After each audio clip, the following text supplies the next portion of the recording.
오늘 첫 번째 이슈 보겠습니다. 국민의힘이 어제 MBC를 항의 방문했습니다.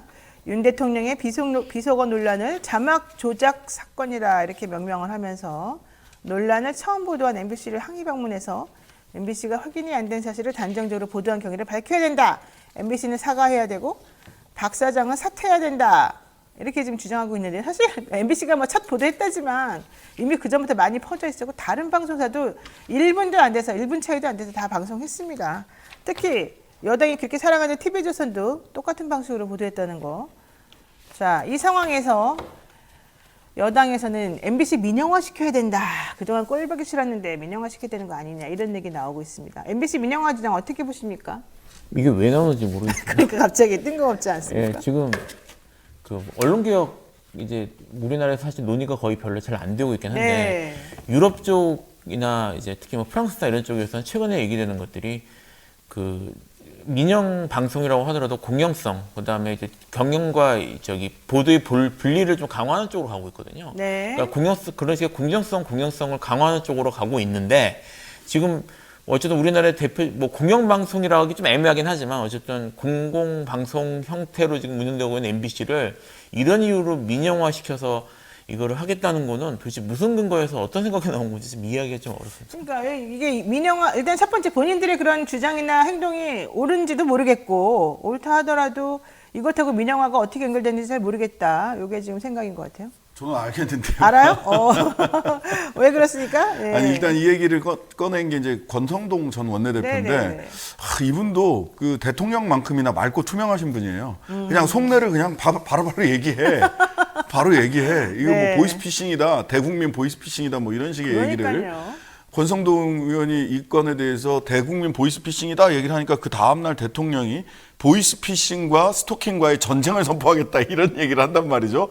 참 묘하죠? 아니 보이스피싱하고 스토킹 이런 식으로 진짜 대국민 전쟁하겠다고 그랬어요 진짜로. 예. 오호. 근데 이 얘기는 뭐냐면 지금 그 MBC는 그 말하자면 이 경영진이 결정되는 방문진? 과정이 예. 방문진이 있고 MBC 이사회가 있고 즉 이거를 뚫고 들어가기에는 두 개의 방패가 있는 거예요. 네. MBC는 네. 두 개의 방패가 있으니까 이 두 개의 방패 중에 적어도 하나는 제껴야 되겠다.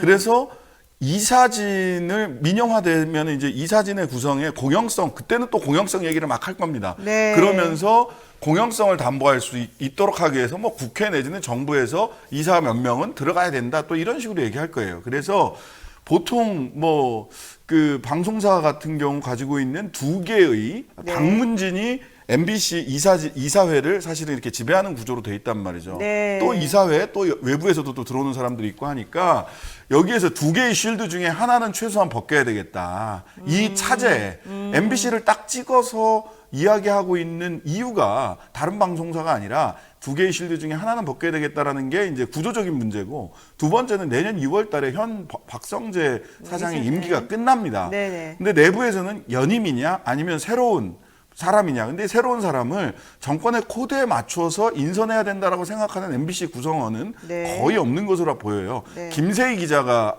참여했던 제3노조라고 하는 데를 제외하고는 네네. 요렇게 이제 사장을 바꾸거나 아예 차제의 구조 자체를 쉴드를 깨자라고 네. 하는 의도인 거죠.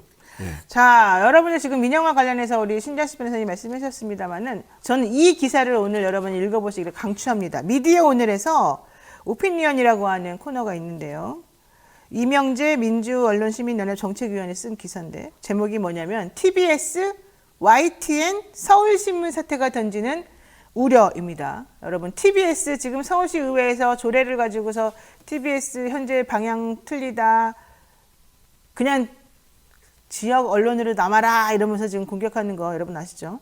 YTN 그 지분 중에서 공공기관이 가지고 있는 지분 내다 판다고 하면서 지금 계속해서 사적 언론화 시키겠다라는 게 지금 또 얘기가 나오고 있습니다. 서울신문 호반건설이라고 하는 회사가 주인으로 간 다음부터 사옥도 옮기고 또 실질적으로 기사 방향이나 모든 것들을 다 완전히 뒤바꾸고 비판적 기사는 쓰지도 못하게 하는 이런 사태 벌어져서 서울신문 기자들 지금 상당수가 벌써 다른 회사를 다 옮겨갔습니다. 한겨레라든가 한국일보라든가 이런 쪽으로요. 자, 이런 사태가 우리들에게 주는 메시지가 있습니다. 그런데 한번 여러분 읽어보시기 바라고, 그런데 이 민영화를 언급하면서 MBC를 공격한다? 권성동 원내대표? 정신 좀 차리세요. 왜 그러신지 모르겠어요. 예? 저는 진짜 권성동 원내대표 너무 실망해요. 원래 안 그렇게 봤는데 너무 실망했어요. 하나만 네, 예. 말씀드리면요. 그 공영방송의 구조 정상화가 사실 그 언론계에서 요구하는 언론계의 가장 중요한 포인트였습니다. 네. 그래서 사실 KBS 뭐 이제 이사진 구성하고 하는 문제 때문에 말이 많았고요. 작년까지 해서 그것 때문에 지금 사실 어떤 식으로 법을 만냐 규정을 만냐 말이 많았는데 네. 어쨌든 지금 언론계에서 요구하는 거는 지금 좀 전에 말씀드렸던 것처럼 언론의 공공성을 강화하는 쪽으로 지금 계속 얘기를 했거든요. 네. 근데 지금 TBS 사태 말씀하시는 거 그렇고 지금 현재 정권이 대놓고 지금 이걸 민영화 그다음에 공공성을 약화시키는 쪽으로 가고 있단 말이에요. 이거는 네. 단순히 지금 여기와 관계된 내용만이 아니라 현 정권이 어떻게 언론 문제를 보고 있는지하고 직결되는 문제라서 좀 눈여겨볼 필요가 있습니다. 맞습니다. 정말 중요한 부분인 것 같아요. 자, 대통령실이 MBC에 공문 보낸 것도 사실 문제가 큽니다. 윤 대통령의 발음을 어떤 근거로 바이든이라고 특정을 해서 그런 자막을 만들었냐? 그 경위를 밝혀라 이건데요. 여러분 한번 읽어보셨나요? 협박이 협박 말하자면. 자, MBC 측에서는 이의를 제기할 수 있는 제도적 장치가 있는데 사장을 상대로 직접 공문을 보내는 의도가 정확히 뭐냐? 너무 무섭지 않냐? 무섭지 않겠습니까? 솔직히 말해가지고 그 사장 받았을 때. 이런 식으로 직접 공문을 보내는 것은 언론 자유를 위협하는 압박이다. 이런 의견들이 지금 있습니다. 어떻게 보세요?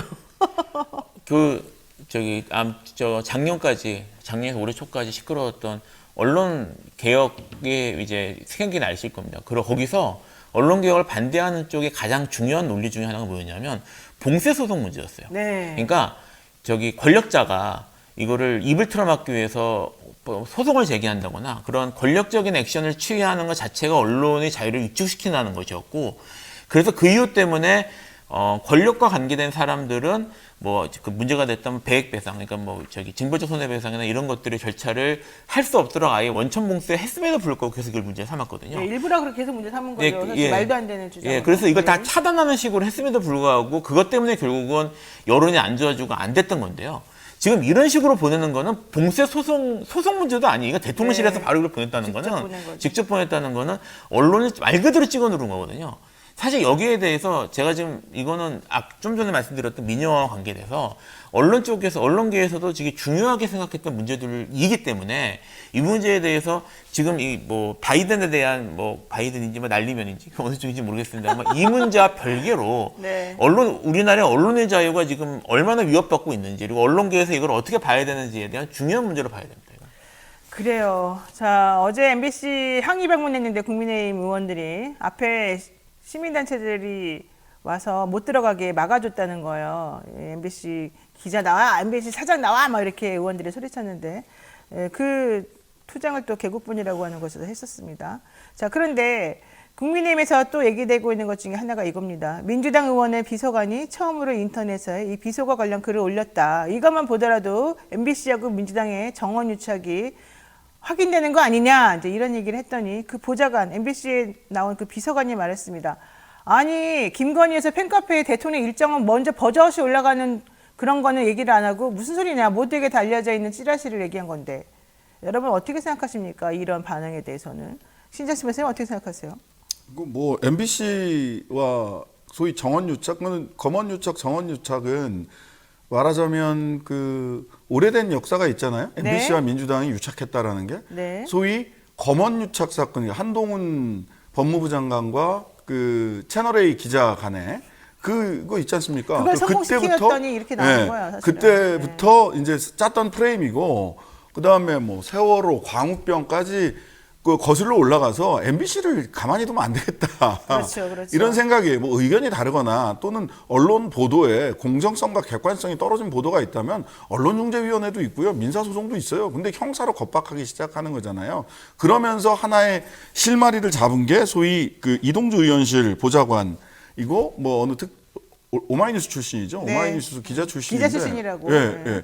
어쩌라는 겁니까? 우리 엠바고 걸렸을 때도 해가지고 몇 시 엠바고 요렇게 해서 단톡방이나 네. SNS를 통해서 다 돕니다. 어디 이재명 대표 연설이요? 대표 연설 시작하기 최소한 30분 전에서 1시간 전에 전문이 다 돌아요. 네네. 이런 현실을 뻔히 알고 자기들도 그런 거 받았을 거거든요. 네. 그때 달라요지 뭐 그냥. 맞습니다. 자, 어쨌든 해당 비서관은 여러 단톡방에서 받은 글로 접했고 MBC 기자는 그 단톡방에 없었었다. 어느 단톡방에도 없었다. 이렇게 얘기를 하고 있습니다. 자, 대통령실에서 MBC에 공문을 보냈는데 도대체 무슨 근거로 자막 만들었냐 이제 이게 요점이에요. 실질적으로 다른 방송사에도 똑같이 했는데 다른 방송사에는 그런 거 안 보내면서 오로지 MBC만 딱 찍는 거 이거 이제 오래된 프레임으로 사실 보여서 상당히 문제가 있죠. 그랬더니 시민단체가 맞고발을 지금 이어가고 있습니다. 비서관 논란이 이제는 수사 영역으로 흘러갈 수밖에 없는 상황이 됐고 기자협회를 비롯한 언론단체들도 많이 성명을 내고 있습니다. 대통령실이나 국민의힘 입장에서 이런 식으로 자꾸 나가는 것은 좋을까요? 앞으로 출구 전략이 있을까요? 사실 이게 처음에 나왔을 때 그냥 뭐 말실수, 뭐 이렇게 유감 표시 이 정도 하고 넘어갔으면 이렇게까지는 않았습니다. 근데 네. 점점 이제 이거를 이상한 쪽으로 이제 이런 식으로 반응을 하면서 이제는 더 이상 돌이킬 수 없는 상황까지 갔거든요. 네. 이제는 사실 이 출구 전략을 고민해야 될 상황까지 막다른 골목까지 밀고 간 게 지금 정부 여당 쪽이어서 이제는 뭐 지금 고소고발까지 이루어진 상태에서는 수사기관에서 이거를 다룰 수밖에 없게 되고 이렇게 돼서 혹시 기소가 이루어지면 법정에서 틀겠죠. 그래서 이게 참 법정에서 틀면 가관이겠다. 예, 진짜 이렇게 되면 뭐 국민참여재판 이렇게 고려할 수도 있고요. 다 함께 들어봅시다. 배심원까지 불러가지고 이렇게 갈 수도 있는 상황이 되는 거라 이게 참 출구 전략은 사실 더 이상 이제 돌아설 수 없는 상황이 됐죠. 다 함께 들어봤잖아요. 김은혜 네. 홍보수석이 네. 다시 들어보세요라고 해가지고 막 그것도 얘기할 때 안 들으면 큰일 날 것 같은 표정으로 얘기를 했는데 어제 스트레이트 뉴스 의뢰로 조원 CNI 여론조사 결과 나온 거 있어요. 바이든으로 들리냐 날리면으로 들리냐 했는데 날리면으로 들린다는 사람이 한 26.9%인가 이 정도 돼요. 대통령 지지율보다도 낮아요. 네. 날리면으로 들린다는 네, 사람이. 네. 근데 이 날리면으로 죄송한 말씀이지만 날리면으로 들린다는 분들이 진짜 들어보고 하시는 말씀일까? 대통령 지지자들이 일단 그렇게 하는 건지는 잘 모르겠습니다. 바이든으로 발리면이란다. 발리면 나왔어. 예, 그건 조경태 의원의 얘기고 바이든으로 들린다는 사람이 60%가 훨씬 넘습니다. 네. 전 국민이 다 들어봤고 전 국민이 들어본 결과가 이렇게 나와 있는데 왜 이렇게 우기는지 모르겠다. 이거는 사실은 출구 전략을 대통령실에서는 출구 전략을 마련하려고 대통령실은 빠지고 국민의힘이 나서라라고 했었는데 또 이것도 혼란스러워요. 대통령실이 검토해서 직접 고발하겠다는 얘기를 또 어제 해요. 네. 한 가지 더 말씀을 드리면 사실 그렇게까지 좀 상황이 계속 악화되고 있으니까 말씀을 드리는 건데요. 최근 미국에서 탄핵 무게까지 가서 대통령 탄핵까지 위기 같은 사건이 크게 이제 두 가지 정도가 있습니다. 워터게이트 사건이 있고, 네. 그 다음에 빌 클린턴의 레인스키 스캔들이 있었는데, 네. 예, 그 둘 다 그 사건 자체가 탄핵 이유가 된 게 아닙니다. 거짓말. 그렇죠. 예, 그 사건을 무리하게 덮으려는 과정에서 특히 워터게이트 같은 경우에는 CIA까지 동원하는 문제가 생겼고 동원하는 과정에 녹음된 테이프가 결국은 공개될 수밖에 없었고 이런 일들이 벌어지면서 탄핵 사유가 뭐였냐면 그런 걸 덮기 위한 위증, 그다음에 그런 걸 덮기 위한 직권남용, 그다음 그런 걸 덮으려고 무리하게 하면서 의회를 모독하는 것 이런 네. 것들이 문제가 됐거든요. 네. 그러니까 이 사건의 본질도 저는 바로 연관돼 있다고 보는데요. 이 사건의 본질을 결론부터 말씀드리자면 욕설 사건, 거짓말 사건입니다. 이 사건의 네. 본질은. 근데 이 욕설 사건, 거짓말 사건 왜냐하면 보세요. 욕설을 빼고 얘기를 해보면 네. 국회에서 국회의원 이 양반들이 또는 이 사람들이 정도도 좋아. 이 사람들이 승인 안 해주면 네. 체면이 깎여서 어떡하지? 이렇게 얘기했다고 생각을 해봐요. 그게 여기서 얘기한 국회가 미국 국회든 한국 국회든 체면이 깎이는 사람이 바이든이든 윤석열 대통령이든 아니면 심지어 대한민국이든 네. 아무 문제가 없어요. 그래요. 근데 욕설을 했기 때문에 문제가 된 거라고요. 본질은 욕설 사건이에요. 근데 네. 이걸 가리기 위해서 자막 조작 사건이다. 한미동맹 훼손 시도 사건이다. 네. 라고 프레임을 하고 있는 거거든요. 이 사건, 그 다음에 거짓 해명이 지금 이어지고 있는 것으로 보여요. 적어도 저에게는 바이든으로 들리기 때문에 네, 거짓 해명이 이어지고 있는 것으로 보여서 결과적으로 이 사건의 본질을 직시하자. 네. 자막 조작, 주가 조작 입에 배 가지고 자막 조작 사건이나 동맹 훼손 시도 사건이 아니라 네. 욕설 사건, 거짓말 사건이다. 이게 저는 사건의 본질이라고 봅니다. 맞아요. 제가 영희 생각에서도 몇 번 말씀드렸고 우리 방송하면서도 여러 번 말씀드렸어요. 자, 말이라고 하는 건 항상 맥락 속에서 들어봐야 되고 그 당시에 대통령이 발언하던 그 당시는 사실 바이든 대통령이 자기 안 만나주고 자꾸 딴청 부리는 듯한 상황이었고 1억 달러 내면서까지 조금이라도 한번 얘기해 보려고 했는데 결국 좀 불발되고 좀 모양새가 빠지는 상황이었단 말이죠. 그런 상황에서 당연히 좀 민망했을 겁니다. 바이든이 싫어서라기보다. 왜냐하면 바이든은 또 자기 나름대로 자기 나라 국익을 위해서 행동한 사람이니까. 그러니까 그 사람은 그 사람대로, 본인은 본인대로 어쨌든 이 상황이 있기 때문에 그 상황에 대해서 좀 뭐 민망하기도 하고 좀 그랬겠죠. 약간 권위도 안 서고. 왜냐하면 주변에 또 한국 우리 국민들 내지는 보조하는 사람들이 많았으니까. 그런 상황에서 이제 평소 그 우리 말버릇 여러분들 주변에 있는 나이 든 남자분들 말버릇 한번 생각해 보세요. 군대 다녀오신 분 혹은 군대 안 다녀오신 분 마찬가지지만 그런 말버릇을 쓰는 사람들이 있단 말이에요. 근데 그런 말버릇을 쓰는 사람이 자기도 모르게 뭔가 그렇게 그냥 말을 했어요. 그럼 이제 그 말투 내지는 그 단어 사용 요게 좀 부적절하다. 그럼에도 불구하고 어쨌든 뭐 그렇게 말한 걸로 넘어갈 수 있는 상황이었다는 거죠. 우리가 그걸 이해 못하는 게 아니었다는 거죠. 예전에 바이든도 욕설했다가 미안하다고 사과했잖아요. 그러니까 그렇게 그냥 끝내면 되는 것인데 이걸 자꾸 아니다 자기 부정하면서까지 게다가 특수부 검사들의 성향이 뭐 자기는 무조건 선이고 왜냐면 오랫동안 본인은 선이었고 상대하는 사람들이 항상 범죄자니까 그 사람들은 악이고 이 구도가 이어지다 보니까 내 말은 진리고 난 틀릴 리가 없고 난 잘한 사람이고 이게 굳어져서 나는 이 사태가 벌어졌다 본단 말이죠.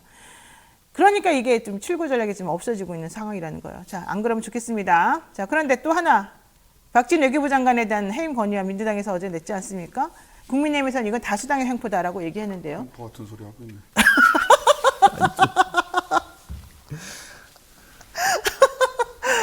네, 갑자기 어디선가 횡포 같은 소리 하고 있네 이런 말이 들리네요. 누가 했는지 모르겠지만. 자, 김필성 변호사님 이거 어떻게 보십니까? 뭐 지금 말씀하신 대로 이제 점점 사건을 점점 더 심각하게 만들어가고 있거든요. 그러니까 네, 이제 네. 이런 상황까지 온 거고요. 지금 이 상황이 계속돼서 고소고발 이루어지고 계속 이렇게 되면은 결국 민주당이 이거를 강행하는 쪽으로 갈 수밖에 없을 겁니다. 계속 매년 민주당에서 계속 피치를 올릴 수밖에 없고요. 그래서 뭐 이게 사실 뭐 이게 이렇게까지 올 사건인지 모르겠다는 생각이 듭니다만 현대를 이 상태대로 가면은 뭐 실제로 의결까지 갈 수 있을지 모르겠지만 의결을 시도하고 그다음에 민주당이 계속 강한 모습을 보이겠죠. 네. 정쟁이 될 것 같습니다. 사잠님께서 신 변호사님 화이팅입니다. 아까 네. 비바람이 치던 바다님이 네. 그 이슈 삼아 수육 김필성, 홍어 신장식, 묵은지 노영이 이렇게 올려 너무 인상적이라서 아, 그래요? 적어놨어요. 나는 못 보고 넘어갔는데 야 진짜 뭐라고요? 수육이 누구라고요? 수육 김필성, 홍어 신장식, 묵은지? 묵은지. 아 진짜 오늘 저녁에 꼭 샷만 먹어야 되겠다. 안 되겠다. 수리남 생각나고 막 그러네. 그러네요. 홍어. 수리나 홍어. 네, 자 여러분 지금 노영의 뉴스 인사이드 함께하고 있습니다. 두 번째 쇼 가겠습니다. 아 한동훈 장관 진짜 재미있는 독특한 캐릭터인데요.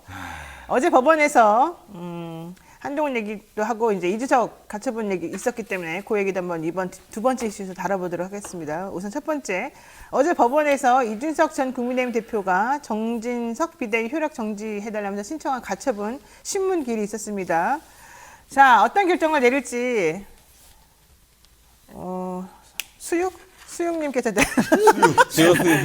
홍어님께서 얘기해 주세요. 수육부터. 홍어님, 수육부터 얘기해 주세요. 김필성 변호사님. 뭐 네.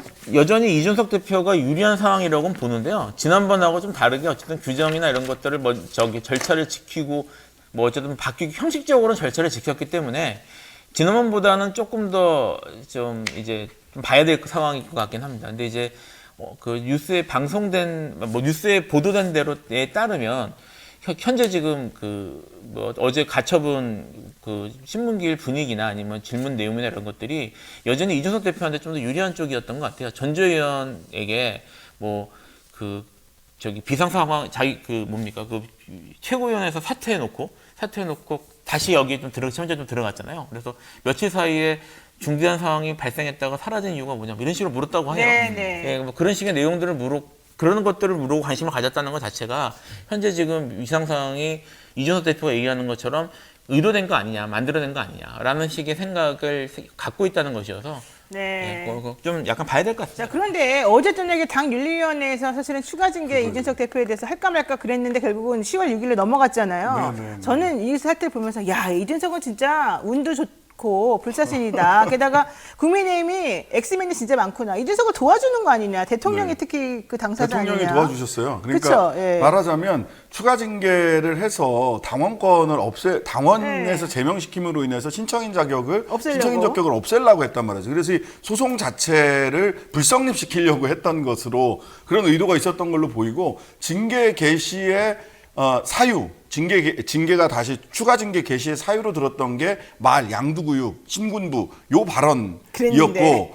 두 번째가 네. 뭐 하나가 더 있었는데 그다음에 범죄 혐의가 있었고 이게 잘 안 될 것 같다면 범죄 혐의가 왜냐하면 불기소가 됐으니까 네. 추가적으로 이재명 대표 그 불기소 이유서에 나오는 것처럼 무슨 뭐 혐의가 배제할 수 없다 이런 게 아니라 그냥 앞으로 추가로 더 수사하겠다 이 정도라서 근거로 삼을 게 없어요.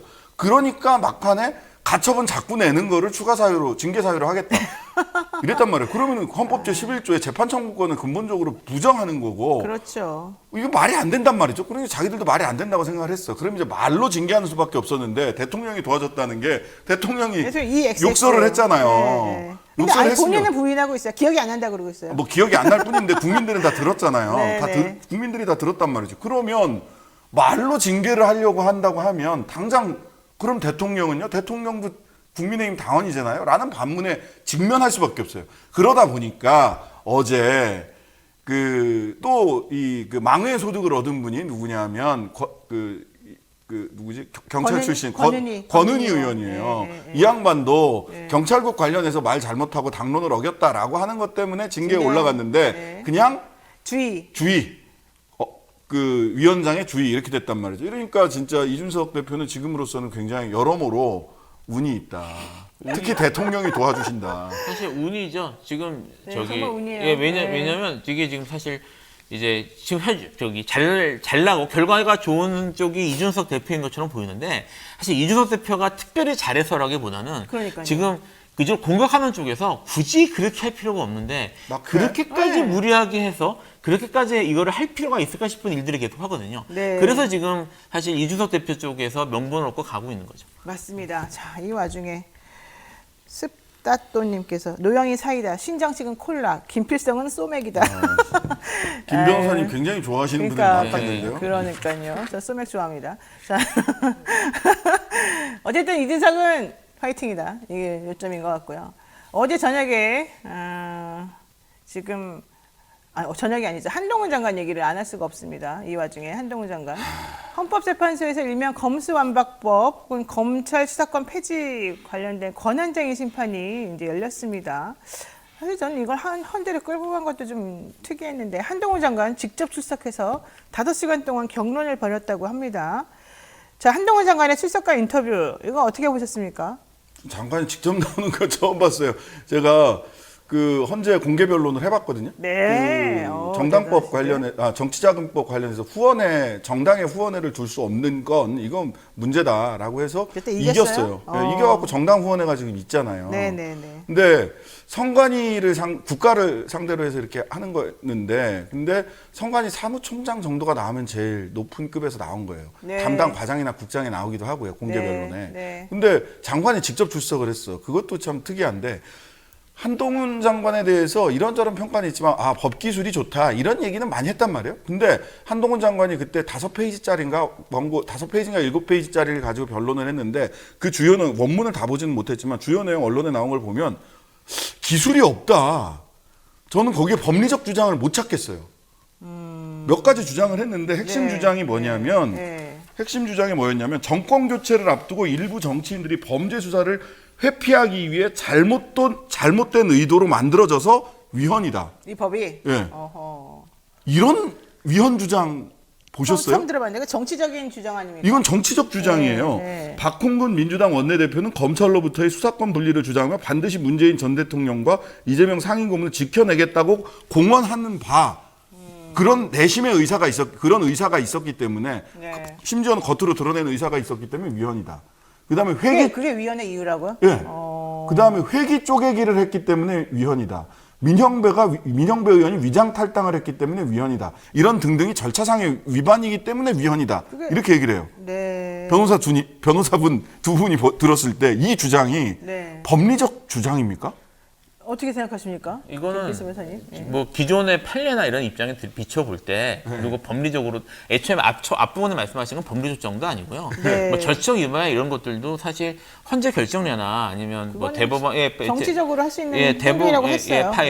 판례상 사실 말이 안 되는 거고 네, 네. 이게 전제를 깔고 있는 게 또 권한쟁의가 가능한지 여부에 대해서도 논란이 많아요. 예, 논란이 많은데 언급했던 그 판례는 언급했던 국회의장과 국회의원 사이의 판례는 여기에 적용될 사항이 아니고요. 네. 그리고 지금 이게 그 어떤 수사권이나 이런 것들이 뭐 헌법상 기본권이 아니기 때문에 헌법소원이 아니라 권한쟁의로 간 것 같긴 한데 지금 특히 기소권 같은 경우에는 한 1년 반, 2년 안 된 지금 헌재 결정례도 있고요. 사실 법리적으로는 전부 이게 약해요. 지금 말이 안 되는 것들인데 이거를 제가 지금 여기 사실 한동훈 장관 관련해서 이게 우리가 좀 주목해야 될 게 뭐냐면 이분이 오히려 정치적 감각은 좀 있는 것 같아요. 나와서 얘기하고 하는 거는 근데 법리적으로 좀 이상하지 않아요? 그러니까 아니, 근데 기술이 없어 법기술자한테. 근데 지금 알려진 것처럼 언론에서 얘기하는 것처럼 법리적으로는 사실 이분이 이게 밝은 분이 아니에요. 솔직히. 법리 얘기한 것 중에 제대로 나는 좀 받아들일 만한 게 사실 그동안에 없었던 것 같아요. 오히려 예. 정치적 주장을 예. 더 그럴듯한. 오히려 뭐 나와가지고 국회에서 얘기하고 할 때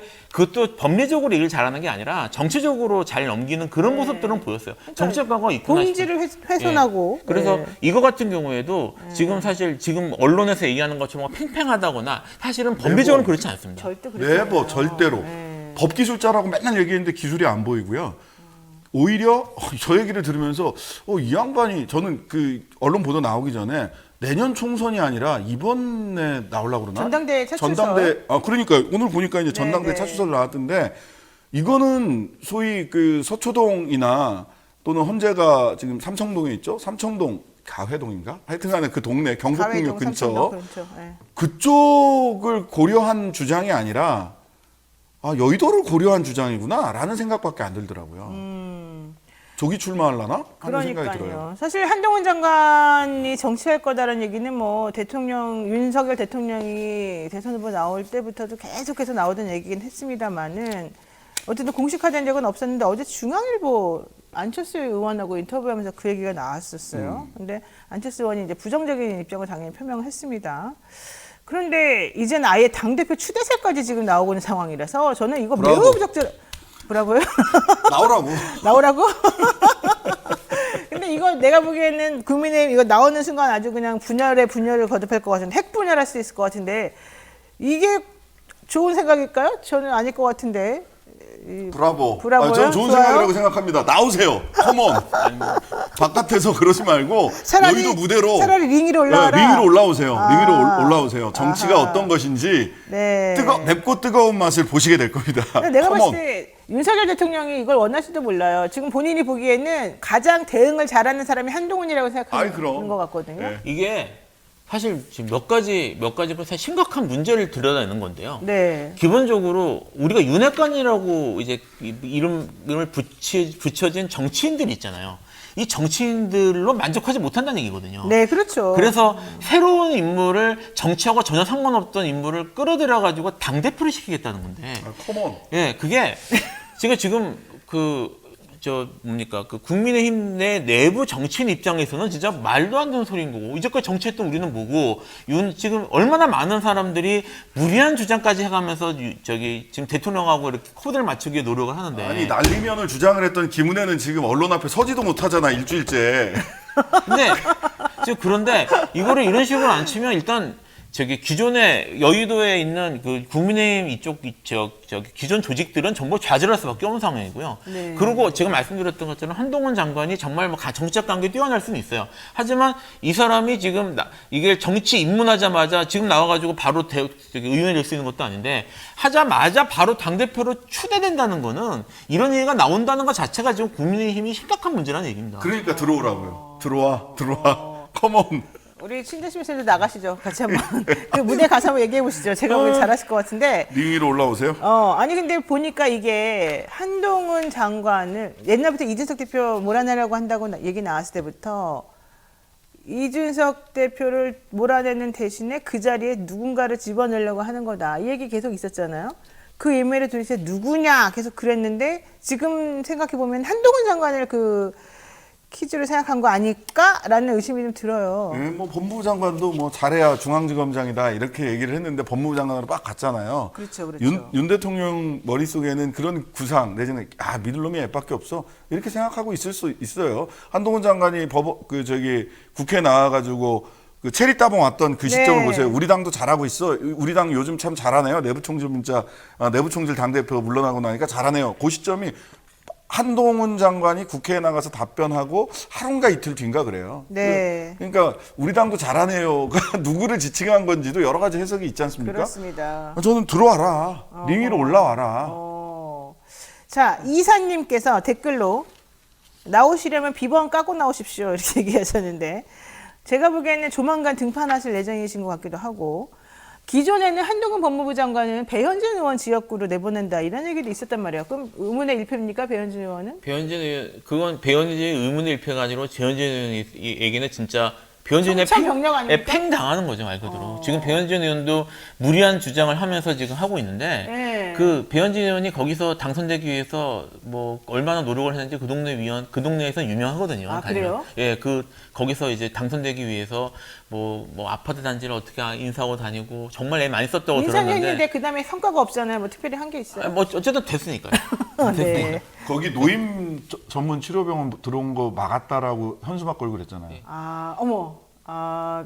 그러니까 거기 이제 대규모 아파트 단지가 들어서는데 새로 섰잖아요 그 지역구에 그 대규모 아파트 단지를 다 찾아다니면서 바닥부터 다지고 그렇게 고생을 그래서 했다고 해요. 노인치료병원 들어오는 거를 막은 게 공로라는 거예요. 뭐 그래서? 그거는 그렇게 했습니다만. 그런데 그렇게 노력해서 어쨌든 자기 지역구를 다져가지고 당선이 됐는데 그거 내놓고 나가라 그러면 사실 본인 입장에서는 허탈하겠죠. 근데 지금 사실은 이렇게 배현진 노인 네. 요양시설 무산 기쁘다. 어머나. 작년 9월 네, 16일이에요. 그건 있었죠. 예.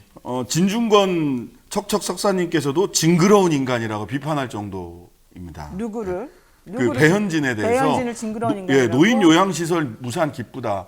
노인 요양시설이 송파구에 들어오는 것이 이거를 노인 요양시설을 혐오 시설로 보는 거예요. 그러니까. 배현진 의원의 기본적인 시각은 그렇습니다. 그런 분이세요. 근데 제가 아는 바로는 이게 있어요. 지금 송파 쪽에서 가장 많은 지금 줄을 선 지역구는 김웅 의원 지역구입니다. 네. 거기도 송파잖아요. 네. 김근식, 김웅이 송파 이쪽에 네. 같이 있잖아요. 그렇죠. 배현진 셋이. 네. 셋인데 배현진 쪽보다는 제가 아는 바로는 제가 전해 들은 바로는 김웅 의원 지역구예요. 거기는 지금 이준석 대표 쪽을 두둔하는 지금 국회의원이 딱 두 명이 김웅, 허은하. 두 명이거든요. 근데 허은하는 비례니까 상관없고. 김웅 네. 의원이 송파 지역 받아가지고 바로 정치 시작한 지 얼마 안 돼서 국회의원 되는데 그쪽으로 줄을 쓴 걸로 보여요. 예. 그쪽에 대기자가 엄청 많아요. 대기자가. 대기자들이 예. 국민의힘 대기자들이. 국민의힘 대기자들 엄청나게 많습니다. 자, 어쨌든 이번 전당대회 나가려면 법무부 장관 옷 벗으셔야 되는데 오히려 그게 나을 수도 있겠다. 이게 이제 신하신 변호사님 의견이었고. 아니 뭐 링으로 올라오라 이거예요 저는. 그다음에 뭐 이번에 안 나오더라도 어쨌든 지역구 나올 것이다. 이게 아마 정설인 것 같은데 그렇게 되면 국민의힘은 다 외부에서 수혈된 인물들로 본인들의 정치성을 이어가겠다는 건지 저는 그건 조금 정치 이렇게 오래 한 이 여당이 좀 보기에 안 좋다 이런 느낌이 좀 듭니다. 자, 세 번째 이슈 보겠습니다. 노영희 뉴스 인사이더 신장식 변호사 김필성 변호사와 함께하고 있습니다. 이재명 대표가 당대표에 취임하고 난 다음에 처음으로 교섭단체 대표 연설을 했습니다. 그런데 국민의힘 의원들마다 물개박수를 쳤다는 얘기예요. 자, 이거 어떻게 보셨어요? 뭐 사실 지금 국민들 특히 정치의 정치 고관하층이 아닌 일반적인 분들 같은 경우에는 답답함이 많으셨을 거예요. 지금 뭐 계속 경제 지표는 안 좋아지고 근데 이제 계속 정쟁만 계속 얘기하는 것 같고 앉아서 별로 민생과 상관없는 얘기들이 계속 오한다는 느낌은 받으셨을 텐데 거기에 대해서 사실 민생 이야기는 정치인들이 많이 하잖아요. 만날 민생 얘기 하지만 뭐 민생이라는 단어를 쓰는 사람 중에 민생에게 직접 하는 사람이 별로 없다는 게 문제였는데 지금 어쨌든 이재명 대표가 공식적인 자리에서 공식적인 발언으로 민생 문제를 먼저 주도권을 쥐고 치고 나가겠다는 식의 얘기를 한 것이어서 네. 이것이 뭐 나중에 어떻게 될지 모르겠습니다만 민주당의 현재 지금 스탠스나 아니면 방향에 있어서 중요한 변화나 아니면 지시를 한 것이다. 이렇게 볼 수 있을 것 같아요. 네, 어쨌든 윤 대통령 해외 순방 도중 벌어진 여러 가지 상황에 대해서 외교 참사다 이렇게 지금 명확히 규정을 하고요. 책임을 분명히 묻겠다 이런 얘기도 했습니다. 그리고 기본 사회와 정치 개혁이 필요하다 이런 점을 강조했는데 주호영 원내대표는 이거 너무 그냥 이성적인 말 아니냐 뭐 이렇게 그냥 한마디로 끝을 내고 말았죠. 어떻게 보셨어요, 신 변호사님 입장에서는? 저는 제일 사실은 주목했던 부분은 이제 뭐 단신으로 외교 참사 뭐 등등등 이런 것들은 뭐 그냥 하면 되는 거니까 두 가지인데요. 하나는 4년 중임제 개헌, 네. 그다음에 기본사회 한 28번 정도 이야기를 했는데 이 기본사회는 기본소득, 기본주택, 기본대출을 넘어서서 어떤 걸 얘기를 했냐면 산업화 30년, 민주화 30년을 넘어서 기본사회 30년을 준비해야 될 때다. 즉 산업화, 민주화 이후에 아젠다를 던진 거거든요.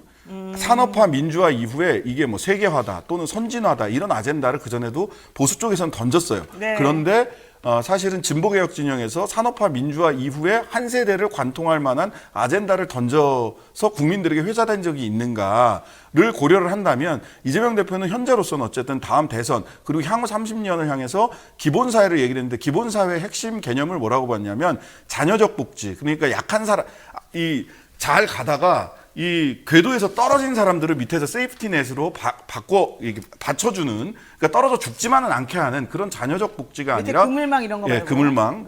그런 자녀적 복지가 아니라 기본적인 삶을 국가와 사회가 보장해주는. 영국에서는 그게 그레이트 소사이어티 플랜이라고 하는 것으로 나왔었고, 큰 빅 소사이어티, 그레이트 소사이어티. 네. 또 이전으로 돌아가면 비버리지 보고서 복지국가 비전, 구체적인 로드맵이 잠겨졌던 게 있잖아요. 결과적으로 이런 아젠다가 실제로 힘을 갖기 위해서는 그런 식의 영국에서 나왔던 그레이트 소사이어티 플랜이나 또는 베버리지 보고서 같은 종류의 구체적인 객관적인 데이터와 로드맵으로 뒷받침될 수 있는 것을 향후에 내놓을 수 있느냐. 네. 저는 그게 제일 중요하다. 좋아요. 봅니다. 자, 이재명 네. 대표 지금 당대표 된 지 한 달 됐는데요. 점수로 매기자면 지금까지 잘하고 있는 겁니까? 어떻게 됩니까? 저는 낙제점은 좀 많았다고 생각합니다. 되게 짜네요. 예, 왜냐면 사실 그동안 민주당이 좀 정리되지 못한 모습을 보였어요. 그 개개인의 정치인들이 이렇게 튀는 모습을 보였는데 그게 어느 정도 좀 느끼시는지 모르겠지만 어느 정도 정리되면서 방향을 받쳐가는 듯한 느낌을 줬거든요. 그 점에 있어서는 제가 높게 평가를 하는데 네. 어차피 이번에 연설이 하기 전까지는 그렇다고 전국에 이렇게 주도한다거나 아니면 적극적 모습을 보이지 않았기 때문에 아직까지는 판단하기 좀 어렵지만 어느 정도 내부 정리는 되고 있는 게 아닌가 싶고요. 지금 말씀하셨던 것처럼 지금 아젠다를 던졌으니까 그리고 네. 여기에 대해서 민생 문제, 이 미래에 대해서 사실 이제까지 정치판에서 최근 몇 년간 미래를 얘기하는 사람이 없었어요. 이 미래를 던진 것에 대해서 근데 불안해하는 사람들이 있거든요. 기본 시리즈에 대해서 특히 기본소득에 대해서 이게 재정적으로 가능하냐 오히려 재정을 붕괴시키는 게 아니냐 이런 불안감을 갖고 있는 사람들이 있기 때문에 이런 것들에 대해서 이제 안심을 줘야 돼요. 네. 그래서 지금 그런 점 아직 거기에 대해서는 주어지지 않았기 때문에 현재까지는 낙제점을 줄 정도는 아니고 나쁘진 않은 것 같지만 봐야 될 것 같다는 그런 입장입니다. 네. 저는 출구 전략, 소위 대통령과 정부 여당의 출구 전략, 이재명 대표가 힌트를 줬다. 대단한 출구 전략을 하나 열어줬다. 4년 중임제 개헌입니다. 이것 딱 받아서 개헌 특위해서 그걸 받아주는 게 낫다, 대통령 입장에서? 대통령이나 정부 여당이 지금 출구 전략이 잘 없어요. 그래봤자 1년 줄어드는 거 네. 아니에요? 그러니까 지금 그 얘기를 하려고 그러는데 너무 쉽게 얘기를 하셨는데 말하자면 본인이 1년 임기를 사실은 그건 쟁점이에요. 네. 이거를 윤석열 대통령 4년 중임제 개헌이 된다고 하더라도 네. 윤석열 대통령 임기를 1년 줄여가면서 할 거냐. 이재명 대표는 1년을 줄이더라도 하자라는 게 자기 공약이었어요. 네. 그런데 윤석열 대통령은 5년을 다 하고 그다음부터 적용할 거냐는 쟁점이란 말이죠. 어쨌든 간에 그런 얘기로 전환을 하면 네. 그런 얘기로 개헌, 민생 두 가지를 놓고 야당과 한 테이블에 앉아서 머리를 맞대겠다 하면 이 국면 탈출할 수 있습니다. 알겠습니다. 자, 지금 시간 30초씩 남았는데요. 이재명 대표 검찰 수사 속도 빨라지는 가운데 이화영 전 부지사인가요? 평화지사인가요? 그분이 쌍방울로부터 뇌물 받았다고 해서 구속이 됐지 않습니까? 앞으로 이재명 대표에 대한 수사까지 연결해서 확대가 되겠습니까? 언론에서는 일단 그렇게 드리블을 하겠죠. 그렇군요. 그리고 검찰도 그렇게 드리블하고 싶을 텐데 이 사건은 사실은 두 개가 다른 사건이에요. 아, 그러니까 좀 내용을 들여다봐야 되는데 일단 네. 겉으로는 연결관계가 있는 것처럼 보도가 되면서 또 어떻게 될지 모르겠다. 네. 이거 이런 거 하면 사실 윗선까지 수사하는 거는 원래 다 당연하다. 합니다. 다 당연한 건데 네. 제 경험상 이게 윗선으로 올라가는 고리가 상경만큼 그렇게 쉽게 나오는 건 네. 아니거든요. 그래서 지금 언론이 얘기하는 것처럼 당연히 연결되고 그렇게 되지 않을 겁니다. 알겠습니다. 네, 오늘 신장식 변호사, 김필성 변호사와 함께하는 이슈 3화 여기까지 정리해야 될 것 같습니다. 두 분 말씀 고맙습니다. 네, 감사합니다.